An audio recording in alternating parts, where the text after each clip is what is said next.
like, share, and subscribe, and ring that little bell. Ring the little bell so you're notified when new videos drop. So this comes from a live stream I did last night. I have no idea when I'm posting this video. Who knows or dare stream? But it came from a live stream I did last night, which was on Monday, March 27th. So I live stream every night, mainly because that's what Rumble, like Rumble is a YouTube alternative. And boy, do I get a lot more views on Rumble than on YouTube now. Really crazy. That's my main channel. Head over to there. If you ever don't see me anywhere else, that's where I am. But you will also see me on Twitter. I put all my video content out there now. I got that little blue check mark, which I'm enjoying. It lets me put that video content out. YouTube's kind of my backup. Like, share, subscribe, wherever you may find me, right? Wherever you may find me.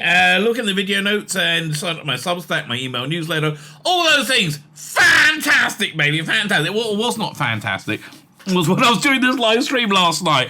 I just come from a root canal. No, just like early, about 3 hours early in the day, right? I was waiting for the anesthetic to wear off. They had to give me 4 shots of anesthetic because they couldn't find my bloody nerve, right? And so, like, it took, like, it was just starting to wear off as the stream started. I felt like tingling on my lips. It's getting better. But then, basically, as I started reading this, about 10, you watch the video now to see my expression, right? About 10 minutes into this, or maybe less, the anesthetic was really wearing off, and it was freaking agony, right? It was. I just had my nose and my teeth drilled out, right? So what do you want out of me? It was freaking agony. Afterwards, so I entered the stream as quickly as humanly possible. Afterwards, I didn't even end the stream, right? I was in so much pain. And there's a thing, you got to click end broadcast, right? That's the button. Then you say, "Are you sure?" And you click it again, right? That's how it works. But I clicked the wrong button just to like leave the website, leave the studio I was streaming from, because I couldn't think. I had to go back in a few minutes later and then close it, right? Like end the stream. It was genuinely agony, so but I persevered and pushed through for you. For you, dear viewer, I do hope you enjoyed it. I hope this video isn't garbage. Like, really, but I went for a lot of work getting this out. Anyway, like, share, so definitely like, share, and subscribe now. I mean, really, I think I've earned my bloody money. Like, share, subscribe, comment, let me know what you think. That'd be fan-freaking-tastic. I think that's everything. I think we covered everything. Fine. So let me head over to me in much pain from last night.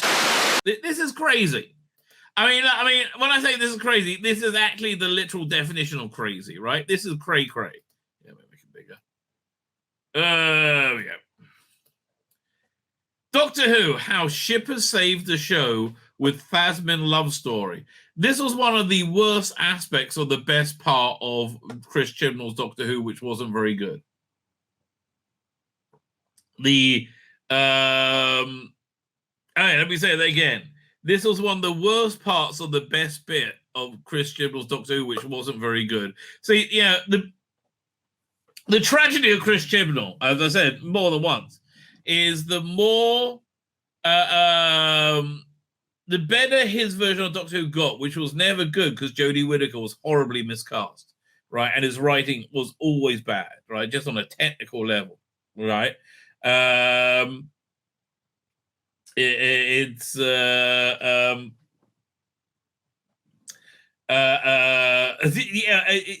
still got better. Flux was better than seasons 11 and 12, right? Flux was better, or 12. What was it? Yeah, whatever it was.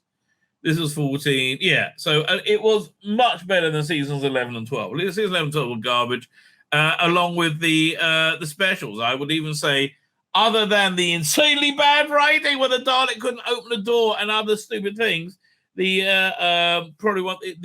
Christmas special was a pretty good idea, right? I think that one worked quite well. The time loop, again, hampered horribly by Jodie Whittaker's performance, because what are you going to do? But the worst part of the best bit of Jodie Whittaker's run was THASMIN. It was pandering. It was just dumped out of nowhere. Not really dumped out of nowhere. It was just, what's the definition of woke, right? The definition of woke is a mindless obedience, mindless slavery to whatever social media algorithms deem is moral at that time, right? And so These two straight women who wouldn't dream in a million years of having a gay relationship yearn for a gay relationship, right? Just yearned and yearned for it, right? So it'd be, it's like Sophie Aldred, normal straight woman, and if you're not, you can be a normal gay woman, okay? Being straight or gay doesn't make you normal. I'm saying it was a normal woman who was gay or a normal woman who was straight, right? And she was like, "Oh yeah, I bet Ace would be bi because she's very open." Are you not open then, Sophie? It's a mindless slavery. Oh, Lonnie's there. How you doing, Lonnie? It's a mindless slavery to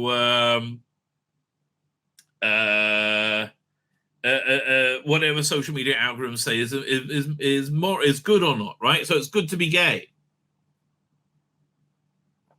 That's what this is, right? That's what this is, and you know, I just can't imagine a gay person had trouble being gay in the last 30 years, right?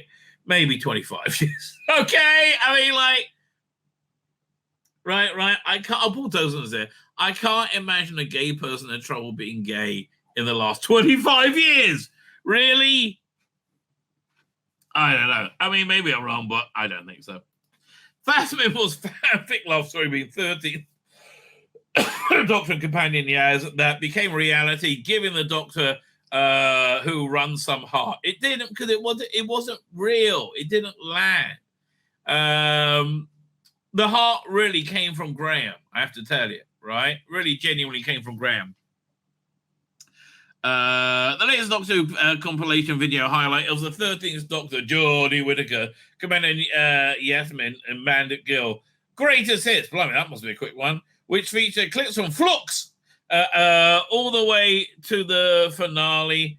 Well, what about the first 2 years? Okay, 5. And showrunner Crystal run The Power of the Doctor. What was the power of the Doctor? We didn't really find out. To be blown up by a giant glowy ball thing. What it really highlights is THASMIN, which ended up saving the series from being completely empty before the run ended. The story between the Doctor and Yaz, originally created by shippers as a slash fic meme. Yeah, I mean, God, man, I don't know what most of these words mean, but yeah, like weirdos who live on Twitter, yeah, we're really into this idea. We're really super duper duper into this idea. It was like what's that, Raylos, right? The Doctor Who version of Raylo, and they were equally weird, right? What are we up to? Jodie Whittaker saw them suggesting and suggested to Chibnall that it be made canon from the show. Oh, Icky Thorpe, we could be so stunning and so brave. I just gotta lick out Yaz's fanny. Icky Thorpe. That's all I gotta do, and I'll be stunning around that dojo. You don't really have to. We can just like imply it. Oh, that's good, because I'm not a lesbian. I mean, no, I am a lesbian. No, I'm bi. I'm fluid. Today I'm with a bloke, but I could be with a girl. Just never have been and never thought of it. Oh, Icky Thump. The compilation video actually redeems the show by cutting away the extraneous fat. Oh, what I missed that? Jodie Whittaker saw said made text instead of subtext, and ended up giving life to the show's final season. Okay. Not really. It was one of the worst parts of it. The compilation video actually redeems the show by cutting away the extraneous fat, the mediocre plot, and the mediocre expedition dialogue, and bringing the love story into focus for the first time. Oh, God, I really don't want to see this. It sounds really awful. Oh, it's easier to see without all the dreadful nonsense of the Tull universe ending subplot and tedious villains. Okay, so they're saying the only thing you liked was this unconvincing romance.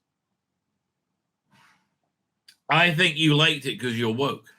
I think because you're like a zombie-like mindless obedience to what social media algorithms tell you to like.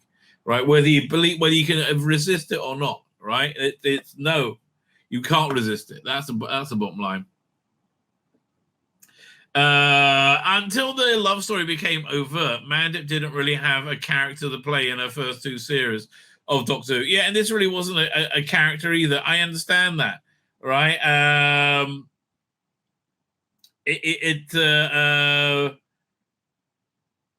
Yeah, it was written badly. None of the cat. She was a brown a brown woman policeman, right? A brown police woman, right?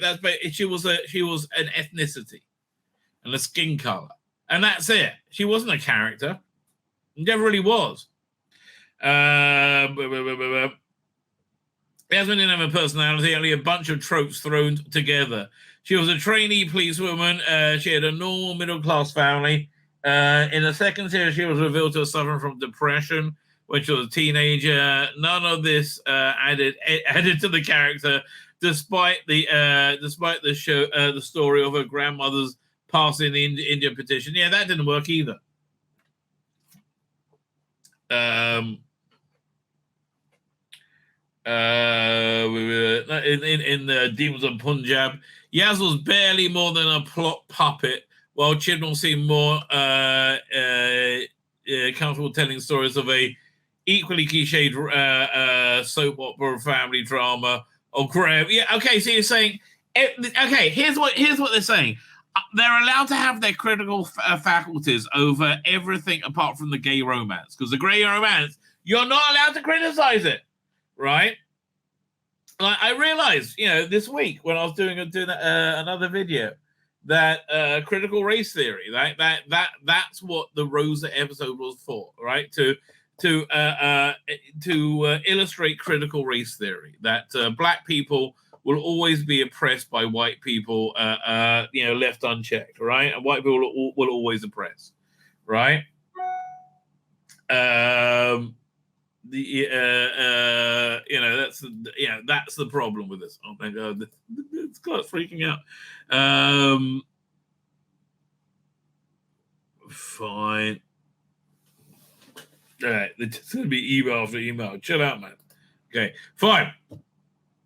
And that was the essential story of Rosa, right? Because why was he trying to stop Rosa Parks? Because without Rosa Parks, right, then black people would remain oppressed. It was just that one moment of space and time where they were able to throw it off. It is critical race theory, right? Critical race theory with the Doctor Who skin. Essentially, that's why the Doctor Who elements of it, the plot, the characters, don't really matter, right? And they don't need to matter because it's just the skin. It's not Doctor Who being political. It's politics being Doctor Who, right? That's exactly what it is. Fine. Let's get back to how's this. Nope, wrong way.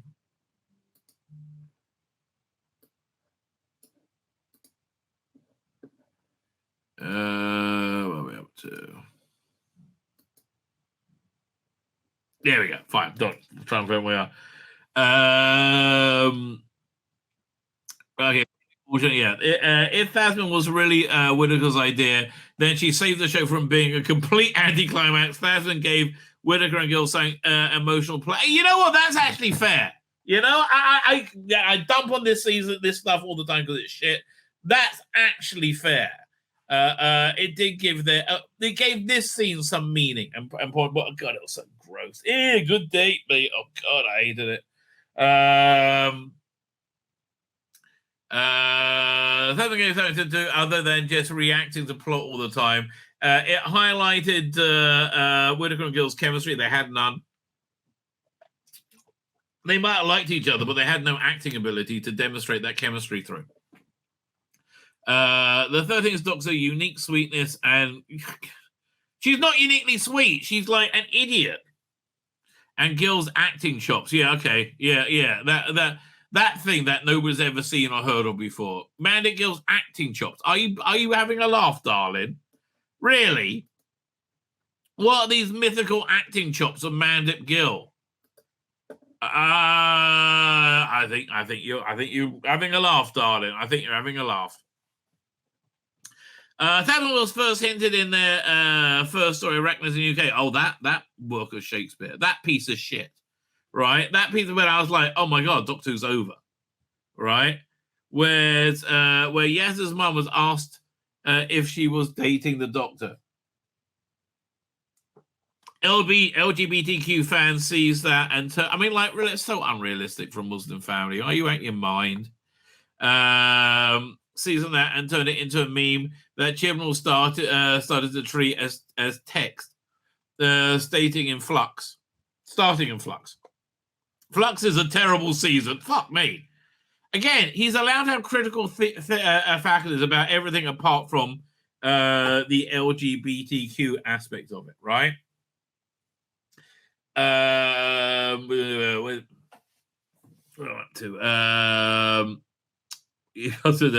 It's a terrible season that wasted the entire cast of really good actors, including guests, but it worked with chemistry between the central trio, the Doctor, Yaz, and Dan. The soulful Dan becomes a foil for observing Yaz's unrequited love of and he outs them.